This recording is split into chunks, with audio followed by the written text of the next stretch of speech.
कहिले गणतन्त्रको नाममा र कहिले लोकतन्त्रको नाममा ठुला दल भनाउँदाहरू नेपाली कांग्रेस, एमाले, माओवादी लगायतका दलहरूले तपाई हामी नेपालीलाई सधैँ झुक्का यो अवस्थालाई चिरफार गर्नका लागि राजनीतिमा आएको केटाकेटीको गुट्टा खेल्नलाई आएको होइन।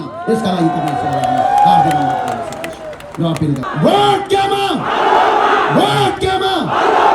युद्ध जस्तो हुनेवाला छ। तपाईहरु कौरवको साथ दिनुहुन्छ कि पाण्डवहरूको साथ दिनुहुन्छ? यो रोजाइ तपाईहरुको। अब हाम्रो विकल्प सिर्फ कांग्रेस, एमाले र कम्युनिस्टको विरोध गर्नु होइन। अबको विकल्प भ्रष्टाचारीको अन्त्य गर्नु, अबको युद्ध, अबको लडाई भ्रष्टाचारीहरूको विरुद्धको लडाई हो। तपाईहरुलाई विचारको झोला बोकाएर बन्दी बनाएका छन्। तपाईहरु बन्दी बन्ने कि बहादुर नेपाली बन्ने हो? अब तपाईहरुको हातमा छ। गणतन्त्र पार्टीको उद्देश्य यही देशमा कपडा बनाएर लाउने हो। मैले लगाएको यो टोपी अल्लोले बनेको हो, नेपालमा बन्छ, यो कुराको आवश्यकता छ।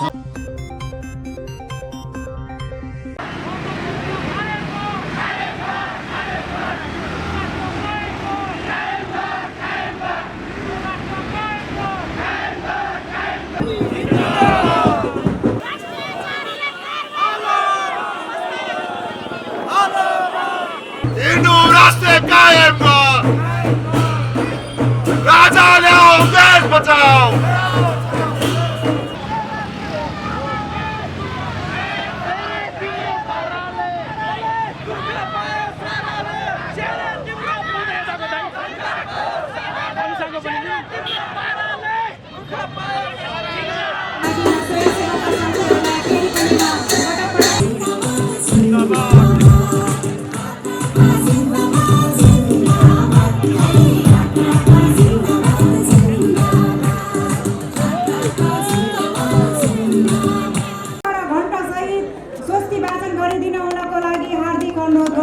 स्वस्ति नः पूषा विश्ववेदाः स्वस्ति नस्तार्क्ष्यो अरिष्टानेमिः।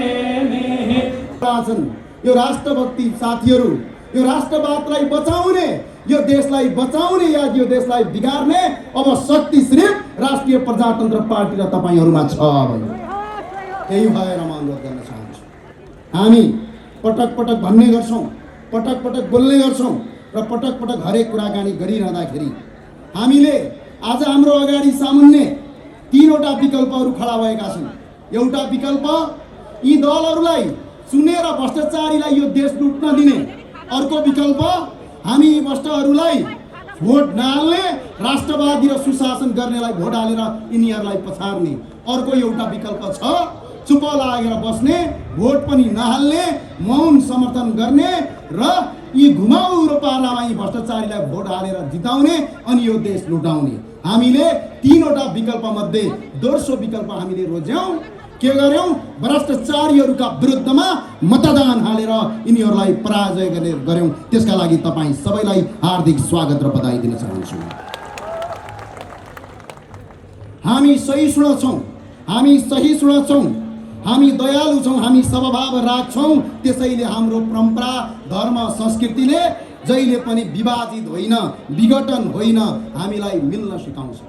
विश्वको राजनीतिलाई अहिले यदि हेर्ने हो भने विश्वको राजनीति पनि अहिले सिद्धान्त र विचार भन्दा पनि उपयोगी र प्रयोगात्मक रूपमा अगाडि बढेको छ। त्यसैले होला आज 9 वर्षकी एउटा युक्रेनको बालिकाले, अबोध बालिकाले गीत गाउँदै भन्छिन्, म मेरी आमासँग बस्न पाऊँ, म मेरो बाउसँग बस्न पाऊँ र म मेरा साथीहरूसँग खेल्न पाऊँ भनेर रोदन गरिरहेकी छिन्। त्यस्तै आज हाम्रा लाखौं युवा साथीहरू विदेशमा त्यस्तै रोदन गरिरहेका छन्। अब हाम्रो विकल्प सिर्फ कांग्रेस, एमाले र कम्युनिस्टको विरोध गर्नु होइन। अबको विकल्प भ्रष्टाचारीको अन्त्य गर्नु, अबको युद्ध, अबको लडाई भ्रष्टाचारीहरूको विरुद्धको लडाई हो। यो लडाई सुरुवात गर्नुपर्छ। धेरैले भन्ने गरे यो राजनीतिकलाई कसैले पेशा सम्झिनु भएको होला, कसैले व्यवसाय सम्झिनु भएको होला र कसैले सत्ता चढ्ने सिडी सम्झिनु भएको होला। कदापि हामीले त्यो सम्झेका छैनौँ। तपाईँ हामी जस्ता नवजवान युवाहरू यो देशको भविष्यका लागि, यो देशको पहिचानका लागि बडा महाराज धीराज पृथ्वीनारायण शाहलाई टाउकोमा राखेर, गौतम बुद्धलाई छातीमा राखेर नेपाल राष्ट्रवाद निर्माण गर्नको एउटा सुनौलो अवसर पनि हो। यसका लागि तपाईँहरूलाई उद्घोष गर्न चाहन्छु। आज हामी विषम परिस्थितिमा छौँ। मुलुक अहिले जर्जर अवस्थामा छ। मुलुक अहिले बिल्कुलै जर्जर अवस्थामा छ। आज यो देशको हालत कस्तो छ तपाईँलाई थाहा छ। आज यो देशको हालत, बाबुआमा जब जीवनमा तिनवटा कुरा मुख्य विषयवस्तु रहन्छ, एउटा जन्म, एउटा विवाह र एउटा मृत्यु। आज भर्खर भर्खर जन्मेको बालकले आफ्नो बाउको मुख हेर्न पाउँदैन, बाउ विदेशमा तडपिएर बसेको छ। आज भर्खर विवाह गरेको नवजोडीहरूको हातको मेहन्दी सुक्न पाएको हुँदैन, श्रीमान विदेश जान्छ र रातो बाकसमा फर्किन्छ।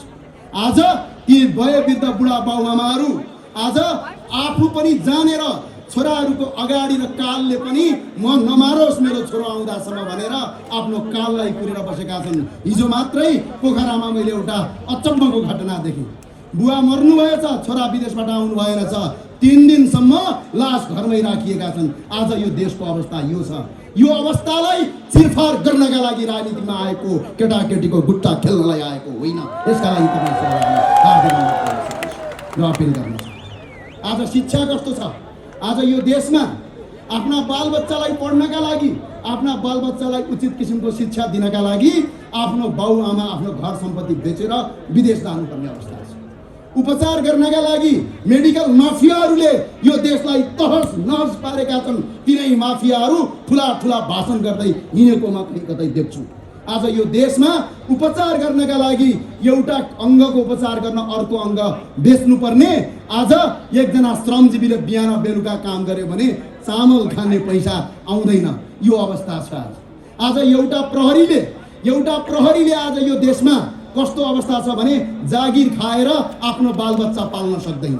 आज ट्याक्सी ड्राइभरले ट्याक्सी चलाएर जीवन धान्न सक्दैन। आज हरेक कुरामा पेट्रोलदेखि लिएर हरेक कुरामा लाइन लाग्नुपर्ने अवस्था छ। यो अवस्था र यो व्यवस्था दुईटै खारेज गर्नका लागि हामी सडकमा आएका, त्यसका लागि हामी आग्रह गर्न चाहन्छौँ। म छोटोमा सके एउटा कुरा, आज वैदेशिक ऋण यो देशको झन्डै, आज यो देशको वैदेशिक ऋण 15 खर्ब 89 अर्ब छ। एकजना बराबर 52,000 हुन्छ। केपी शर्मा ओलीज्यूको सरकार आउनभन्दा अगाडि 2074 सालमा 8 खर्ब 43 अर्ब रुपैयाँ थियो। एकजना बराबर 28,000 ऋण अहिले 55,000 पुगेको छ। अझै तिनलाई भोट हाल्नु भनेको यो देशलाई बेच्नु बाहेक अरू केही पनि होइन। हाम्रो यो अवस्था छ। आज हाम्रो आयात 15 खर्ब 39 अर्ब रुपैयाँ छ। आज व्यापार घाटा 13 खर्ब 98 अर्ब रुपैयाँ छ। हामीले पेट्रोल मात्रै 8 महिनामा 1 खर्ब 21 अर्ब 61 करोड ल्याएका छौँ। तरकारी मात्रै 8 महिनामा 25 अर्बको खरिद गरेका छौँ। धान, गहुँ र फापर मात्रै विदेशबाट 42 अर्बको खरिद गरेका छौँ। फलाम तथा स्टिल मात्रै 1 खर्ब 40 अर्बको आयात गरेका छौँ। अहिले मदिरा मात्रै 2 अर्बको, खाने कच्चा तेल 1 खर्ब 58 अर्बको, कपडा मात्रै 2 खर्ब 88 अर्बको ल्याएका छौँ। अब राष्ट्रिय प्रजातन्त्र पार्टीको उद्देश्य यही देशमा कपडा बनाएर लाउने हो। मैले लगाएको यो टोपी अल्लोले बनेको हो, नेपालमा बन्छ, यो कुराको आवश्यकता छ। यो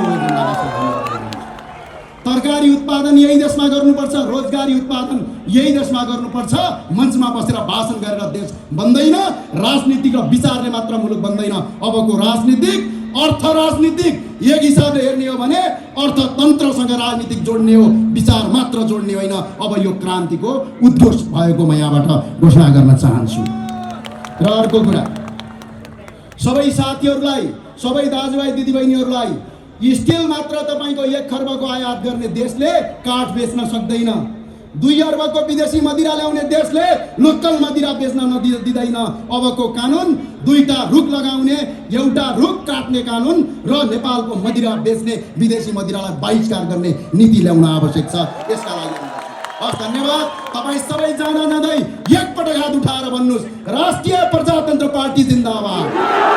उठेन आवाज, राष्ट्रिय प्रजातन्त्र पार्टी जिन्दाबाद।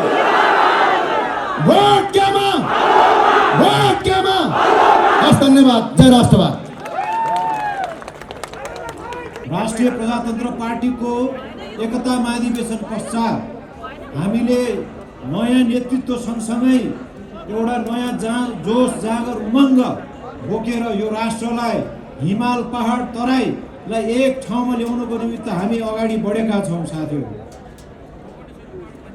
विगत 46 साल पश्चात कहिले प्रजातन्त्रको नाममा, कहिले गणतन्त्रको नाममा र कहिले लोकतन्त्रको नाममा ठुला दल भनाउँदाहरू नेपाली काङ्ग्रेस, एमाले, माओवादी लगायतका दलहरूले तपाईँ हामी नेपालीलाई सधैँ झुक्काएर राखेका छन्। अब तपाईँ हामी कति दिन झुक्किने र कति दिन यिनीहरूले हामीलाई झुक्काएर राख्ने। त्यसकारण यो राष्ट्र बचाउनको निमित्त म आग्रह गर्न चाहन्छु सम्पूर्ण नेपाली दाजुभाइ तथा दिदीबहिनीहरूलाई आउने वैशाख 30 गते स्थानीय निकायको निर्वाचनमा राष्ट्रिय प्रजातन्त्र पार्टीको हलो चिन्हमा मतदान गरेर हाम्रा उम्मेदवारहरूलाई जिताइदिनुको निमित्त म आग्रह गर्दै मेरो भनाइहरूलाई मैले यही अन्त गर्दछु। जय राष्ट्रवाद। कस्तो रोजाइ रोज्ने भन्ने कुराको पालो तपाईँहरूको हातमा छ। हाम्रो संस्कृति, हाम्रो भाषा, हाम्रो कला कमजोर छैन। हाम्रो मानसिकता कमजोर भएको हो। हाम्रो भाषा, हाम्रो संस्कृतिलाई कमजोर ठान्नेहरू, हामीले विरासतमा पाएको संस्कृति, विरासतमा पाएको कलालाई हामीले कमजोर ठान्छौँ। हाम्रो स्वदेशी चिजहरूलाई हामी कमजोर ठान्छौँ। हामी विदेशी चिजलाई मात्रै प्रिय ठान्छौँ। त्यो प्रिय ठान्नुको कारणले आज हामीलाई विभिन्न दलहरूले दासी बनाएको छ, माग्ने बनाएको छ। अब माग्ने भइरहने कि मालिक बन्ने भन्ने तपाईँहरूको कानमा आएको छ। म तपाईँहरूलाई एउटा अनुरोध गर्न आएको छु। हाम्रो आगामी निर्वाचन महाभारतको युद्ध जस्तो हुनेवाला छ। तपाईँहरू कौरवको साथ दिनुहुन्छ कि पाण्डवहरूको साथ दिनुहुन्छ, यो रोजाइ तपाईँहरूको हो। तपाईँहरूलाई म के अनुरोध गर्छु भने हामी सत्य र असत्यको पक्षमा लड्ने एउटा मैदान खडा गरिरहेका छौँ। तपाईँहरू सत्यको साथ दिनुहुन्छ या असत्यको साथ दिनुहुन्छ? असत्यको साथ दिएर आज हाम्रो देश कहाँ पुग्यो, हाम्रा दाजुभाइहरू कहाँ पुगे, दिदीबहिनीहरू कहाँ पुगे, त्यो तपाईँहरूलाई राम्रोसँग थाहा छ। मैले भनिरहनु पर्दैन होला। तपाईँहरूलाई मेरो विनम्र अनुरोध छ, तपाईँहरू यसपल्ट मेरो यो प्रश्न पनि हो, कौरवहरूको साथ दिनुहुन्छ कि पाण्डवहरूको साथ दिनुहुन्छ? आगामी निर्वाचन कौरव र पाण्डवको लडाइँ हुनेवाला छ। तपाईँहरूको साथ कसलाई हुनेछ? तपाईँहरू कस्तो देश चाहनुहुन्छ, कस्तो नेपाल चाहनुहुन्छ, यो निर्णायक तहमा नेपाली जनता छन्। तपाईँ हामीलाई यी दलहरूले राजधानीमा बसेर स्वाधीनताको लाल पूर्जा बेचेर, तपाईँहरूको विचार बेचेर, तपाईँहरूलाई विचारको झोला बोकाएर बन्दी बनाएका छन्। तपाईँहरू बन्दी बन्ने कि बहादुर नेपाली बन्ने हो, अब तपाईँहरूको हातमा छ। तपाईँहरू उनीहरू विचार बेच्नेसँग, देश बेच्नेसँग सती जानुपर्ने जरुरी देख्दिनँ म। अब जाग्ने बेला आएको छ, चेतनाले उठ्ने बेला आएको छ र अन्त्यमा काठमाडौँवासीहरू धेरै निराश देख्छु म। काठमाडौँवासीहरू यो देशको परिवर्तनको पक्षधर हुन्। यो देश कस्तो अवस्थामा हुनुपर्छ भन्ने निर्णायक भूमिका खेल्ने काठमाडौँवासीहरूलाई मेरो अनुरोध छ, अब तपाईँहरूले सत्यको पक्षधर हुनुहुन्छ होला र हामीलाई राष्ट्रिय प्रजातन्त्र पार्टीलाई साथ दिनुहुन्छ होला र हामी यो देश बनाउने धेरै वर्षपछि एउटा नयाँ पिँढीको उदय भएको छ। यो देश निर्माण गर्नका लागि तपाईँले साथ दिनुहुन्छ होला भन्ने कुरामा म विश्वास छु। यति भन्दै मेरो दुई शब्द यही टुङ्ग्याउँछु। जय देश, जय जनता, जय राष्ट्रवाद। यो उन्मुक्ति राष्ट्रिय प्रजातन्त्र पार्टीको स्थानीय तहमा लड्ने, स्थानीय तह पनि स्थानीय सरकार हो। यो सरकारले पनि सुशासन दिनेछ भन्ने कुरा हामीले जनताका माझमा ल्याउन सक्यौँ भने राष्ट्रिय प्रजातन्त्र पार्टीको पक्षमा अधिकांश ठाउँमा हामीले निर्वाचन जित्ने कुरामा हामी विश्वस्त छौँ। साथीहरू सबैलाई त्यसतर्फ आग्रह गर्दै, त्यसतर्फ आकर्षित हुन, त्यसतर्फ जागरण चलाउन आग्रह गर्दै मेरो धेरै छोटो समय छ र आज सबैलाई बोल्ने विषयमा समय तोकिएको छ। 5 मिनटभित्र बसेर बोल्ने मेरो समय भएकोले यति भन्दै तपाईँहरूसँग बिदा हुन्छु। धन्यवाद। जय राष्ट्र, जय जनता।